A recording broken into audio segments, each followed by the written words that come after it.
G'day everyone, my name is Matthew Herbert. I'm Chief Remote Pilot here at Victorian UAS.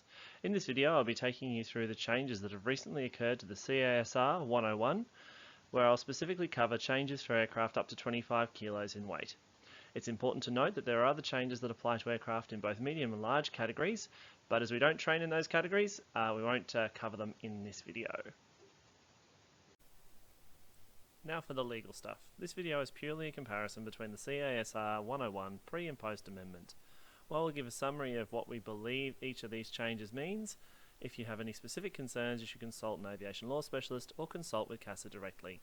A link to the current CASR is included at the bottom of this page. The first change we see is to 101.021, meaning of an RPA. We've got a new definition as to what an RPA actually is. And it defines it as a remotely piloted aircraft is something that is other than the following: a balloon, a kite, or a model aircraft. We now have a new clause added in here at 101.022, and that is to give us a definition within the CASR of what each of the size categories means. We now have a micro RPA, a very small RPA, medium RPA, all included within the CASR. The most significant change to that is that the micro RPA is now defined as an aircraft with a flying weight of under 250 grams. 101.023 is defining the meaning of a model aircraft. So this is a new addition where we actually get a definition of what a model aircraft actually is, which we haven't had before. The next thing on the list is 101.048, which relates to the performance of duties during flight time for remotely piloted aircraft. Now this regulation still refers to the operation of excluded class aircraft and has just cleared up the definition of what it means to be as a pilot of one of these aircraft. Here we have another new clause at 101.066, which relates to the operation in prescribed areas prescribed by the Part 101 Manual of Standards. Now, this references things like approach and departure paths and movement areas of airfields. For more information on prescribed areas, consult the Part 101 Manual of Standards. Here we have another new clause, 101.098. Again, this is pointing back to the Part 101 Manual of Standards and is in relation to the new registration of RPA system that is coming in. And so the new details of what markings to put on your aircraft will be included in the Part 101 Manual of Standards. And this is the regulation that backs them up. With 101.099A, we're talking about modifications. So when we talk about modifications, we're talking about that in reference to registration. So once you've registered an aircraft, this regulation is going to back up the wording in the Manual of Standards as to how much modification can occur before the aircraft is no longer the aircraft that was registered. We've got some changed wording for 101.235. And essentially this particular section deals with what the regulation 101.f applies to. So that subpart originally had that it applied to very small and medium and large RPA for the very small and medium, other than for the purposes of sport or recreation. Because model aircraft are now defined and have their own bracket, this has been changed to the subpart applies to the operation of the following: very small RPA, medium RPA, and large RPA, with a note saying it doesn't apply to model aircraft. 101.237 deals with the meaning of excluded RPA. So basically the definition of what an excluded RPA actually is. So we've got some changes in here, and this regulation basically now says that it will set out what an excluded RPA is. So a very small RPA is an excluded RPA if it's being operated in the standard operating conditions. That really hasn't changed a huge amount, but it has been made more succinct. The sport or recreation clause for small and medium RPA has now been deleted. With clause 6, we're seeing a change to part B of this clause, mainly to do with the type that can be flown. So with a remote pilot's license, you can now only fly the same weight category to increase that category not an entirely different RPA type as what was previously in the wording. We also have a change to the meaning of the standard RPA operating conditions. It's the addition of clause AA, which is the RPA is operated only in Australian territories. 101.247 has now been removed. With 101.252, certain RPA requirement for remote pilot's license, we have a new clause. This clause allows a authorised person, a member of the Australian Federal Police, or state or territory police to demand to see our remote pilot's license. This wasn't present before, which means if we don't have our remote pilot's license, we can end up with a 5 penalty unit penalty just by not carrying it. So we need to carry our remote pilot's license now.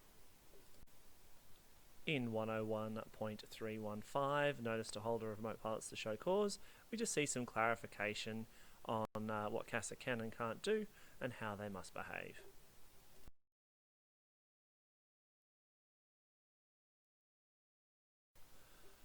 With 101.320, we see some changes within variation, suspension and cancellation of remote pilot's licenses. They're minor changes throughout the section and just offer a little more clarity.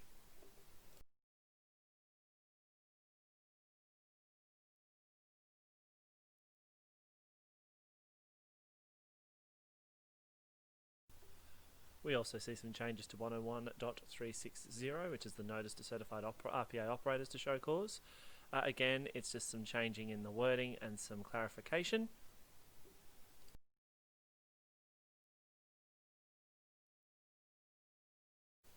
Similarly, 101.365, dealing with variation, suspension and cancellation of RPA operator certificate, has also had some wording changed. It's mostly for clarity and emphasis.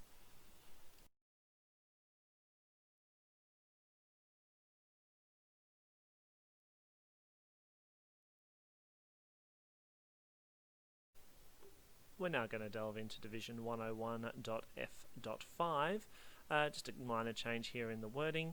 So the previous wording was operation of very small RPA for hire or reward, and the new wording is operation for certain RPA for hire or reward.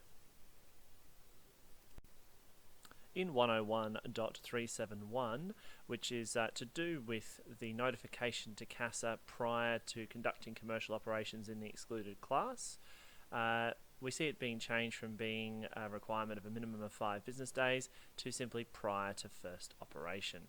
There are some other changes, and it's mainly a streamlining of this regulation. We see similar changes in 101.372. It's an expansion and clarification. With this, we now see the addition of an entirely new subpart, 101FA. This is relating to excluded RPA, micro RPA and model aircraft accreditation. So the accreditation is being introduced alongside the registration of both RPA and model aircraft. The first component of this new subpart tells us what this subpart applies to, and it applies to excluded RPA, micro RPA and model aircraft other than model aircraft that are gliders. 101.374b is basically telling us that there is now an accreditation requirement for excluded RPA and micro RPA and any model aircraft more than 250 grams. Clause 3 overrides Clause 2 for model aircraft only if the aircraft is being operated at, say, an MAAA field, so an area that is approved under Regulation 101.030 for the operation of model aircraft, and in accordance with any conditions on that approval. Clause 4 of 101.374b applies to the supervision of a child. So if you have someone who is under 16 years of age, they must be supervised when flying an RPA by someone who is at least 18 years or older. We have another new subpart, 101.374c, which basically is telling us about the need for accreditation. So up until now, if you're flying in the excluded class, you didn't necessarily need an RPL license or any form of licensing. Now it is a requirement to operate in the excluded class to have either accreditation or a remote pilot's license. Following on with 101.374c, It's now a requirement to carry our accreditation certificate or our remote pilot's license with us when conducting excluded class operations. And with an authorised person or a police officer, they can also demand to see that accreditation certificate, and we must be able to produce it, or again, it's a 5 penalty unit infringement. Clauses 6 and 7 apply to a person who is supervising a person under the age of 16. A supervising person must either hold accreditation or an REPL and must produce that document on demand by a AFP or a state police officer or an authorised person. We have another new subpart here, 101.374D, specifically dealing with accreditation application. So we must apply in writing to CASR. Essentially, there is a training portal within the CASR website now to submit for accreditation. Under 101.374E, this now explains what CASR must do and how they're going to conduct it and who they'll offer accreditation to. So 101.374E has a couple of other restrictions. The first one is that CASR won't offer accreditation to someone who has their formal accreditation cancelled or suspended. They will not offer it to 2 or more persons in the respect that they can't jointly hold accreditation, so it's an individual accreditation. And you can have one of the following. You can either have a joint accreditation where it covers excluded RPA, micro RPA and model aircraft, or a model aircraft only accreditation, depending on what your needs are. This new subpart deals with accreditation, specifically how CASR will conduct the online courses and examinations relating to accreditation. So they very pointedly point out that you're not allowed to cheat on any of the examinations, and you're also not allowed to redistribute any of the examination or training material that is provided for the online course.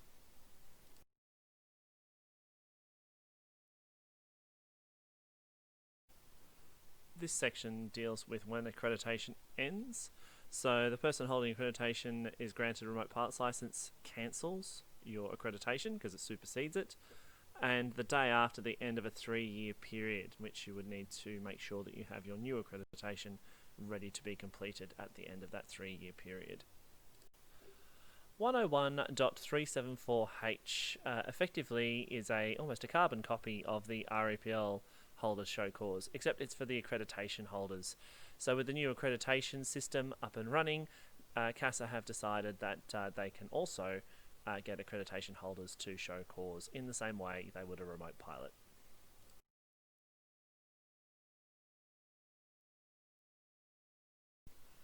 Similarly, 101.374J deals with the suspension and cancellation of accreditation, much the same as they do with a remote pilot's license.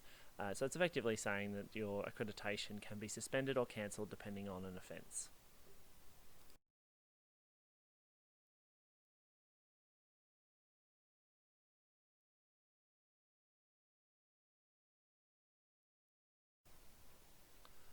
This concludes our side-by-side comparison on the CASR 101.